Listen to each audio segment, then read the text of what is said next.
Jadi ini yang saya titik beratkan. Sebelum saya tutup, saya ingin cerita ya tentang tadi tentang saya jelaskan.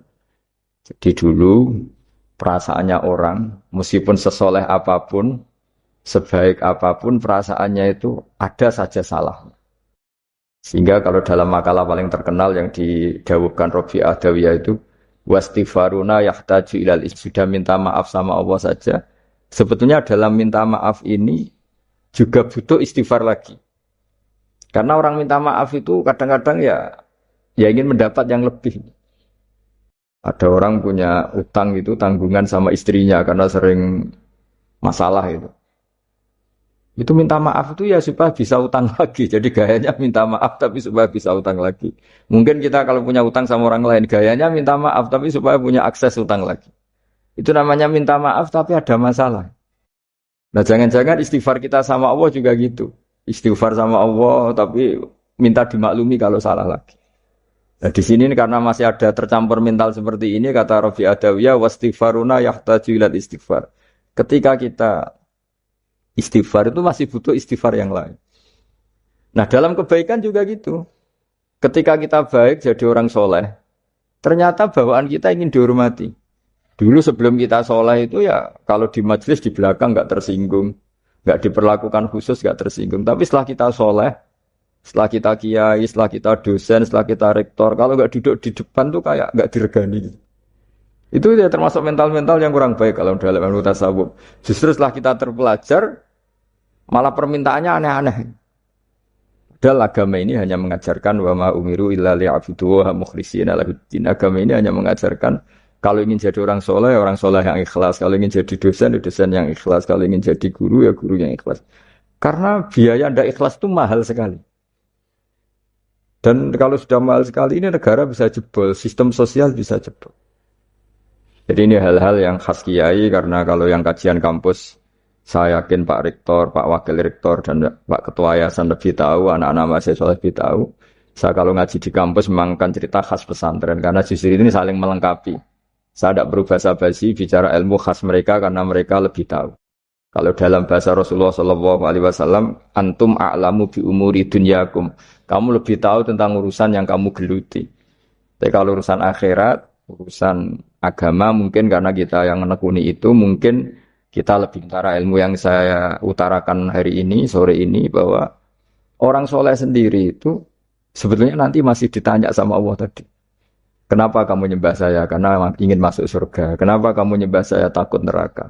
Lalu kamu tidak hormat saya, kata Allah. Ketika saya tidak bikin surga, tidak bikin neraka. Akhirnya mereka sadar bahwa ibadah itu harus murni karena Allah Subhanahu wa ta'ala. Bukan karena takut masuk neraka, juga bukan karena ingin masuk surga. Ya sama seperti kita mencintai anak kita, yaitu sebagai karena anak kita. Jangan karena anak kita ringkeng satu, anak kita kumplot. Lalu terus kita membiarkan anak kita saat ada naik kelas. Toh tetap anak kita.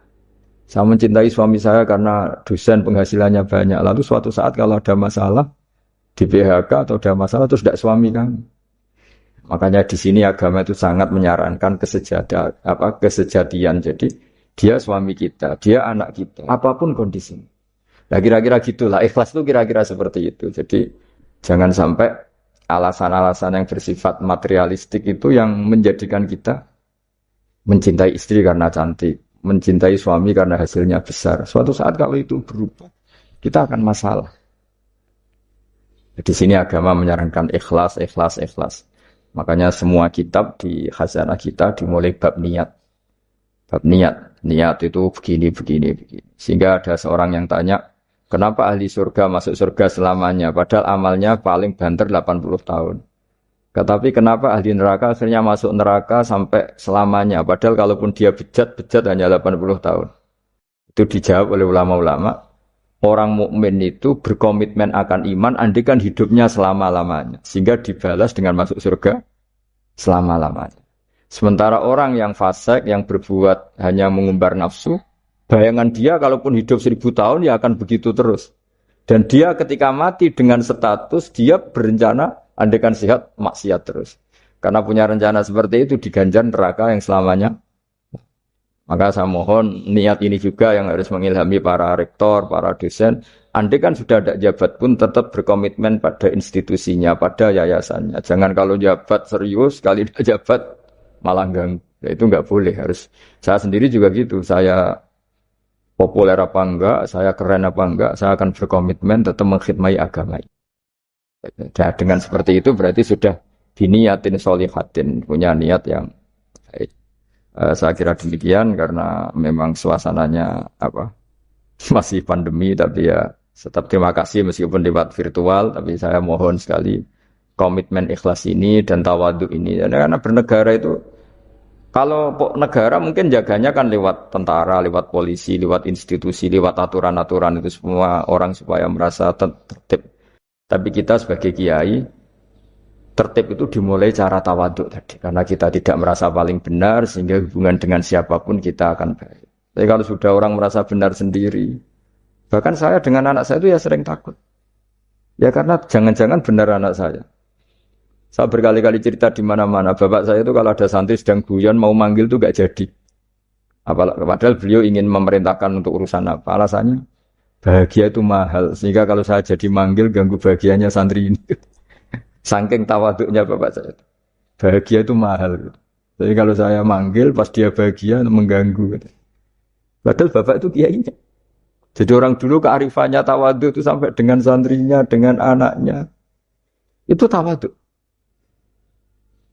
Dan ini yang menjadikan kita semua baik-baik saja ya karena tawaduk. Makanya orang kuno dulu itu kalau nasihati anaknya mau merantau itu mesti yang enggak lupa itu jolali sholat sampai wong sing apik, sing tawaduk, sing ngalah.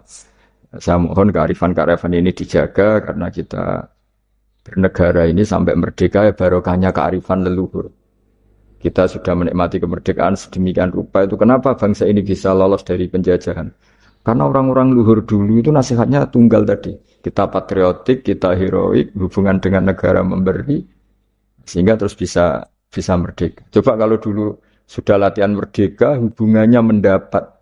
Geger rebutan aset, rebutan apa saja bisa habis kita. Cerita sedikit tentang tag resminya kebangsaan. Jadi kalau dalam bahasa Arab, kebangsaan atau komunitas itu disebut al-mustama. Dulu Rasulullah SAW pernah mengingatkan kita semua akan hak-hak bertetangga atau hak-hak bersosial. Ada satu orang yang punya 3 hak, yaitu dia seorang muslim, berarti saudara seagama, dia kerabat Anda, berarti saudara karena kerabat, unsur genetik, 3 karena dekat. Sehingga tetangga yang seperti ini punya 3 hak, yaitu hak satu agama, satu kerabat, dan satu komunitas. Kedua yang punya 2 hak, yaitu dekat dan seagama tapi tidak keluarga. Terus ketiga yang punya 1 hak, yaitu atas nama mereka dekat meskipun beda agama. Sehingga dari dulu Islam tidak pernah bermasalah ketika berteman sama non-muslim, sama komunitas yang macam-macam. Karena ketika kita bertetangga, siapapun dia itu punya 1 hak untuk kita berbuat baik sebagai atas nama tetangga, disebut hakul jar. Lalu lama-lama ada komunitas yang bernama negara, baik bersistem republik maupun bersistem kerajaan atau dengan sistem-sistem yang lain, yang mengharuskan kita bersosialisasi secara baik. Nah lalu yang jadi ciri khas pesantren, ciri khas khazanah ulama adalah berbuat baik sama orang lain itu gampang. Gampangnya itu dimulai bahwa dengan berbuat baik itu kita dapat pahala. Kedua dengan cara tawaduk. Tawaduk itu tidak merasa benar sendiri, tidak merasa superior sendiri, tidak merasa paling top sendiri. Ada beberapa paradok ya, yang mungkin menjadi pelajaran kita. Mungkin di antara kita ada yang doktor, ada yang profesor, ada yang kiai alim, ada top. Tapi seringnya orang tuanya itu kadang-kadang itu tidak tamat SD, tidak tamat SMP itu. Jadi orang nggak tamat SMP bisa mengkader atau menciptakan orang sampai doktor. Kadang-kadang kita yang doktor menjadikan anak naik kelas saja susah. Pertanyaannya yang pinter itu siapa gitu. Jadi orang awam bisa menjadikan anaknya alim, doktor, kiai.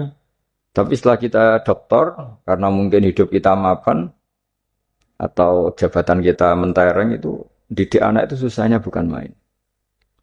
Sehingga di sini orang harus berlatih kearifan. Dulu mungkin ketika kita kecil, karena dengan segala keterbatasan keluarga kita, juga komunitas kita, atau zaman kita itu, yang menggerakkan kehidupan itu kearifan. Sehingga orang itu bawaannya sudah bijak, mengalami apa saja bijak. Misalnya nggak punya uang ya tetap punya harapan. Tapi kalau sekarang nggak, belum sudah ditabungkan, diasuransikan, sehingga orang itu kepercayaannya sama materi itu luar biasa, bergantung sama materi. Dan itu awal dari masalah ketika yang diangan-angan itu tidak ada, karena terlalu bergantung sama materi. Jika kita yang nekuni dunia ulama, nekuni dunia fikih, kita terus belajar. Belajar bahwa orang-orang top itu dilahirkan dari kearifan, bukan dari hal yang bersifat materi. Kearifan ini penting, saya beri contoh dulu. Ada orang itu kholi itu dalam bahasa Arab artinya preman. Dia preman sekali. Ketika Nabi Isa jalan-jalan dengan Hawariyin, kaum-kaum pilihan, bawaannya orang soleh itu mulai dulu itu menarik. Meskipun bagi orang yang tidak soleh. Jadi saya ulang lagi, bawaannya orang soleh itu auranya menarik. Meskipun bagi yang tidak soleh. Singkat cerita preman ini spontan ingin bergabung. Ingin bergabung derekno Nabi Isa dan Hawariyin ini.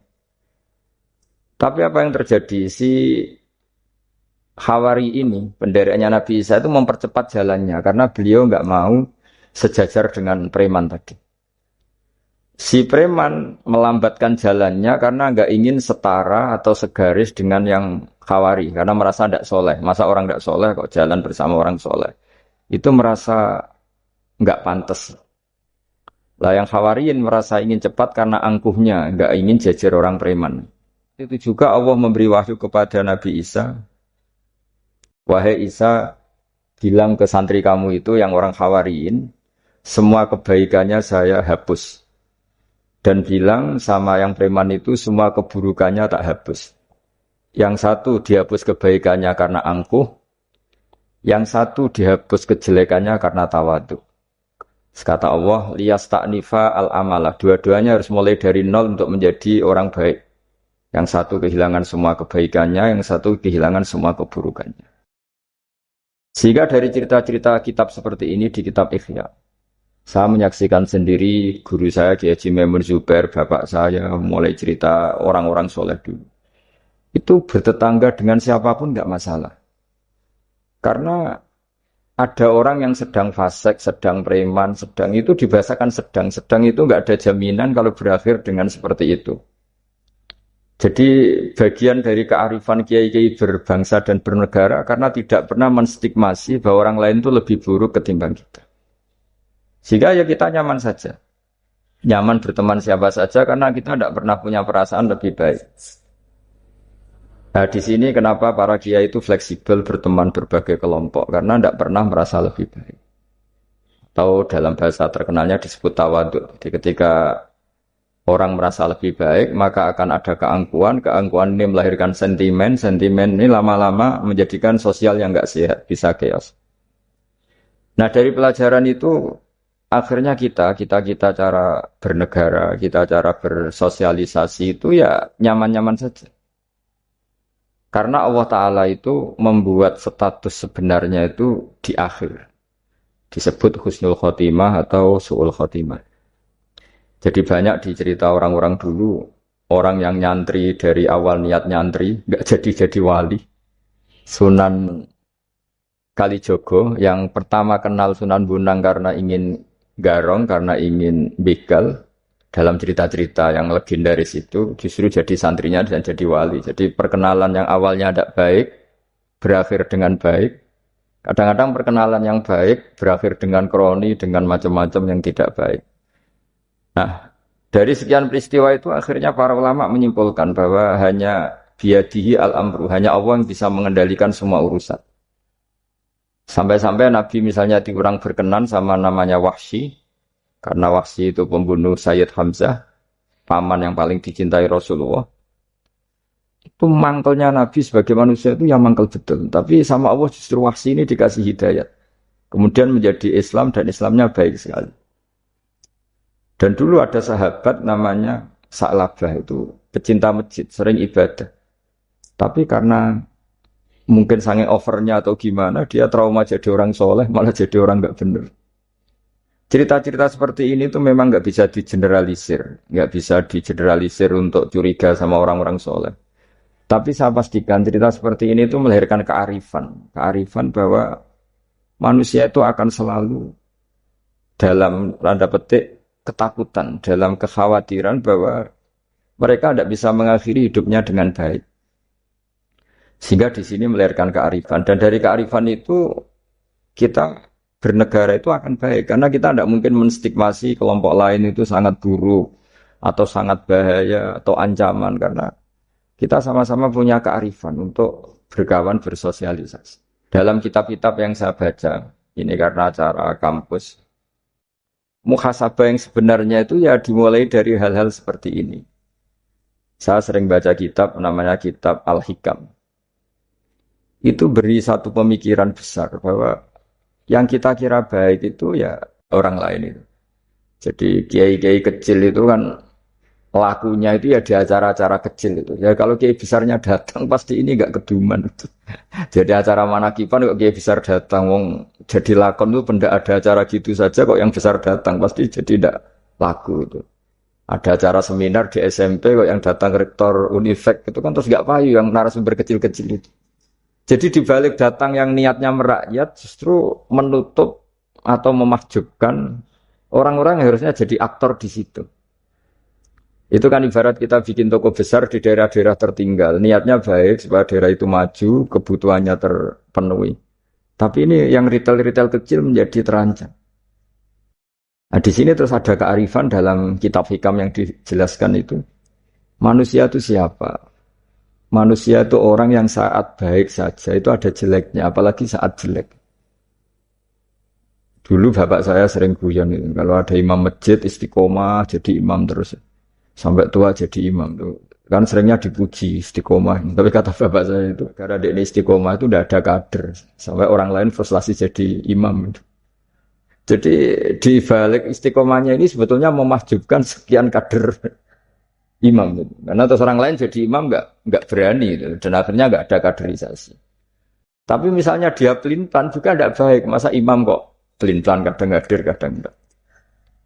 Orang yang terlalu mencintai istri juga gitu. Kalau terlalu harmonis pasti ibunya terancam, saudara-saudara keluarganya terancam, sehingga hubungan sosialnya dengan keluarganya kurang baik.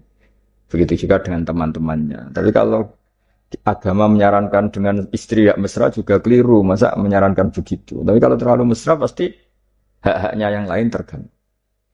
Nah ini yang disebut muhasabah. Muhasabah itu kata kitab hikam, kita harus mengevaluasi bahkan dalam hal-hal yang baik.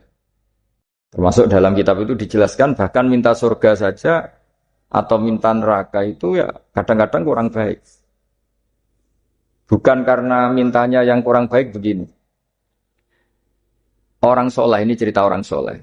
Nanti orang-orang yang soleh itu kalau ketemu Allah itu masih digojlok lah, masih agak-agak disalahkan gitu. Kenapa kamu ibadah terus itu? Gusti karena saya ingin masuk surga. Gitu. Yang satu ditanya, kenapa kamu ibadah serius? Karena saya takut masuk neraka. Gitu. Akhirnya Allah ngendikan masyhur itu dalam hadis. Laulam akhluk jannatan wala naron, alam akun ahlan an uto'a. Lalu andaikan saya tidak bikin surga atau neraka, lalu kamu tidak nyembah saya. Berarti kamu nyembah saya karena saya bikin surga, saya bikin neraka. Andaikan saya tidak bikin surga atau bikin neraka, berarti kamu tidak nyembah saya. Kaget orang soleh ini. Padahal Allah selalu Tuhan meskipun tidak bikin surga dan tidak bikin neraka. Tapi orang bisa baik itu karena dimotivasi ada surga dan neraka. Tapi andaikan kita menyembah Allah karena surga karena neraka, problemnya lalu kalau Allah tidak bikin surga apa neraka, apa kita terus tidak baik? Tidak menyembah Allah. Sehingga kalau di Quran itu ada fattakun nar, tapi ada fattakun ya ulil albab. Takutlah kepada saya kalau kamu punya akal. Jadi takutnya bukan kepada tidak masuk surga atau takut masuk neraka, tapi takutnya pada Allah Subhanahu wa Ta'ala. Begitu juga hubungan kita dengan istri. Tidak muji istri itu gimana? Kita misalnya ditanya, kenapa kamu mencintai istri kamu? Karena dia cantik, karena dia baik. Sebenarnya kalimat itu bahayanya adalah berarti suatu saat Mas aku naik serayu kira seneng aku.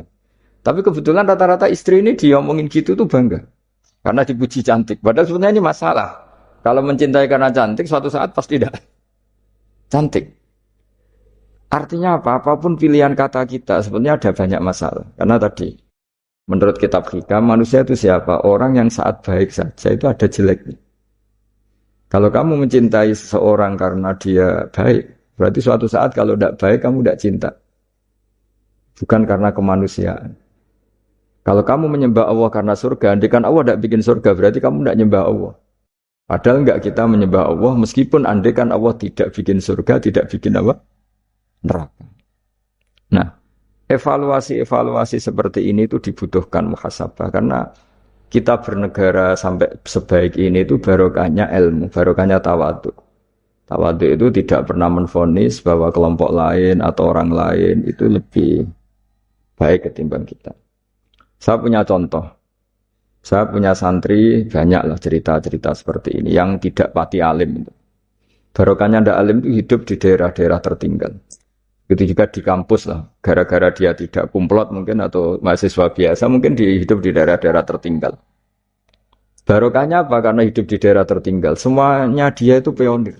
Bikin masjid sendiri, nyari-nyari tanah sendiri. Ya sudah, akhirnya dia pendiri masjid. Begitu juga anak-anak mahasiswa yang di kampung-kampung tertinggal. Mungkin dia mengadakan pipanisasi dari gunung atau apalah bantu masyarakat. Yang semuanya dia serba pionir.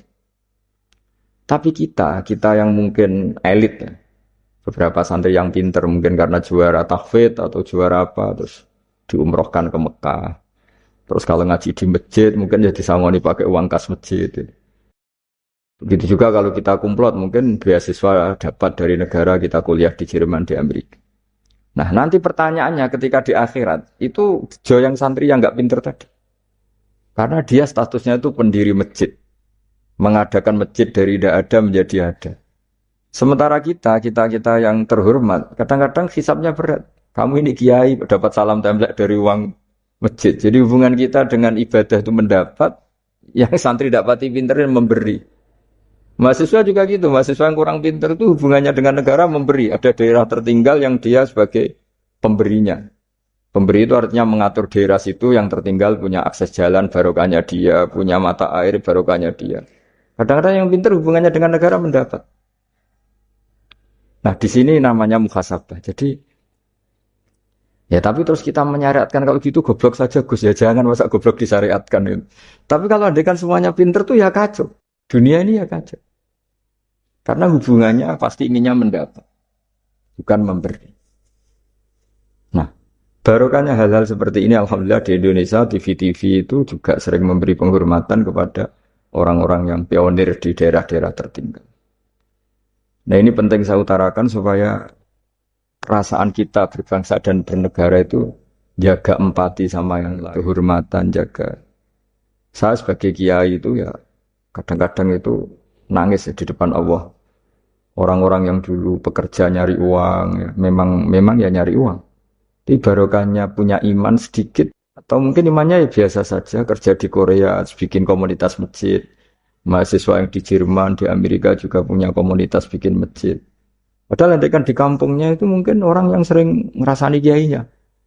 Dan kurang cocok atau masjidnya kurang gimana. Jadi kalau di daerah yang Islamnya sudah sehat itu agak-agak komplain. Perannya buntu saja sudah geger.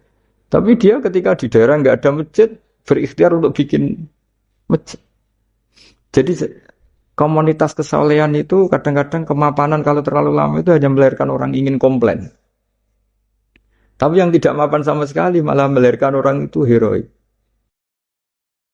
Ketika negara ini sehat, mungkin orang malah menuntut negara. Padahal sebelum berbentuk negara, orang semuanya ingin memberikan hartanya, bahkan nyawanya untuk memerdekakan Indonesia. Nah, sehingga pesan saya sama Universitas Veteran bahwa ketika kita mapan pun itu dengan asumsi tidak mapan, sehingga hubungan kita dengan institusi, dengan yayasan, dengan pesantren, dengan yang kita pimpin itu hubungan heroik, bukan hubungan mendapat. Saya termasuk orang yang sering dimintai nasihat-nasihat. Banyak rektor, banyak pejabat, juga banyak kawan kiai. Saya itu terobati itu yaitu semuanya kita, termasuk setelah mapan itu usahakan hubungan itu hubungan heroik. Sehingga inginnya memberi. Nah, di sini disebut wa mimma razaqnahum yunfikun. Orang baik itu siapa? Orang yang hubungannya itu ingin memberi, bukan ingin mendapat. Sehingga Rasulullah berkali-kali ngendikan al yadul ulya khairum minal yad. Di mana-mana itu tangan memberi lebih baik dibanding tangan meminta. Nah, sekarang kenapa banyak problem di beberapa negara? Karena ketika orang terus pinter atau pinter lah, saya tidak perlu nyebut terjadi apa. Hubungannya itu kalau sudah pinter jadi dosen elit harus dapat berapa, kalau kiai elit harus dapat berapa. Nah, itu kalau semuanya ingin mendapat, ini negara bisa pusing. Yang guru besar ingin dapat banyak karena guru besar, kiai besar karena kiai besar. Yang miskin juga ingin mendapat karena miskinnya.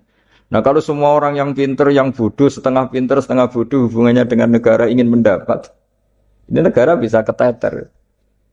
Tapi kalau hubungannya ingin memberi, atau kalaupun ingin mendapat, ya sumbut lah. Kalau orang Jawa sumbut dengan yang diberikan. Itu insya Allah semuanya akan stabil. Jadi intinya agama ini menitik beratkan supaya hubungan kita dengan orang lain, dengan negara itu, kalau bisa hubungannya itu ingin memberi. Bukan ingin mendapat. Tapi kalau semuanya yang miskin merasa berhak mendapat karena miskinnya, yang guru besar karena guru besarnya, kiai besar karena kiai besarnya, semuanya menarik dirinya sendiri, ini akan kacau. Nah, dulu zaman pra kemerdekaan atau kalau dalam Islam pra kemenangan, itu semua sahabat, semua saudara kita kalau dalam pra kemerdekaan ya semua orang Indonesia hubungannya sama negara itu inginnya memberi. Sehingga negara ini bisa berdiri, bisa merdeka ketika sebelum ada institusi, belum ada tata struktur negara. Sementara negara sesehat apapun kalau hubungan masyarakatnya ingin mendapat, itu berat. Nah, di sini heroiknya para leluhur kita bahwa mereka bisa melewati masa-masa sulit karena dengan mental ingin memberi. Ya memberi apa saja, entah pikirannya, entah keuangannya, bahkan kalau dulunya. Saya kira demikian. Wassalamualaikum warahmatullahi wabarakatuh. Sini so, sebelum ini ada tanya jawab. Oh iya. Atur penuh ke Sampun dari sana Pak. dari sini. Keterangan pun dari yang Ribet ketua ya.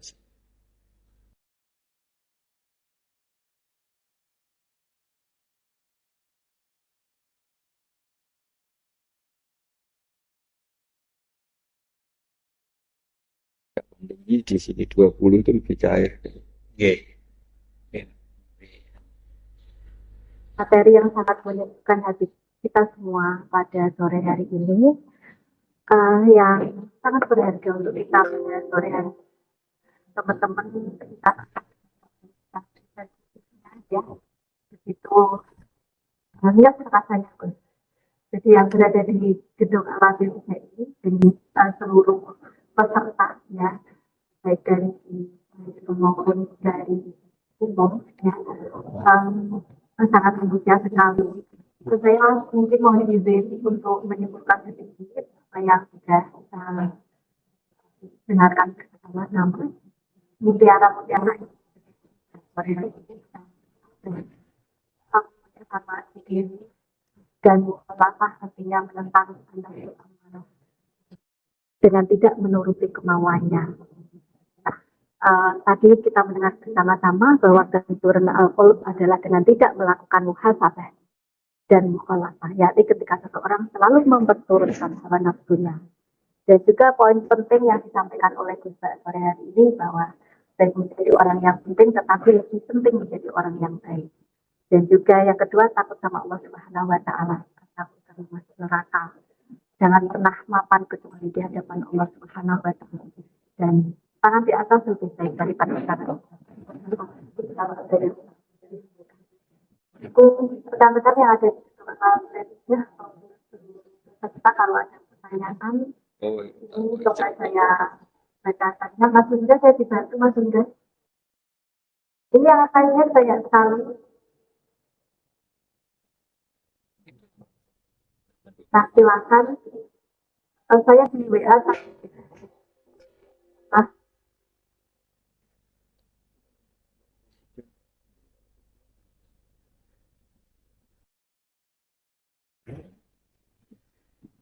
sangat menarik sekali ya itu rekan-rekan dari khususnya dari Tendik pada hari ini support yang luar biasa bahwa Universitas Event ini memang sedang melewati masa-masa heroik apa yang disampaikan oleh Mbak. Jadi spirit yang luar biasa dari kami.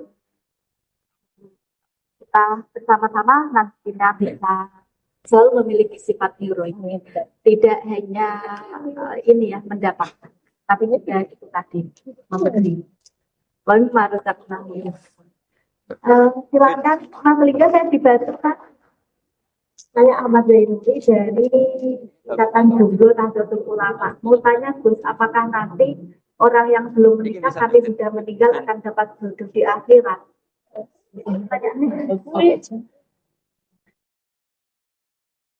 Ini ada pertanyaan seperti ini yang masuk. Nah, ini bagaimana kita menjaga kestabilan keimanan kita dalam di tahun 2021, Gus? Ini ada pertanyaan dari Lansi Satriani.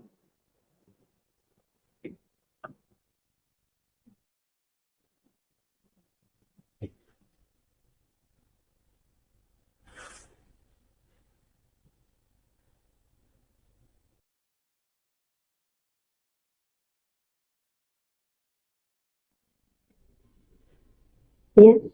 Iya, iya. Suara tidak jelas. Langsung lewat tadi aja.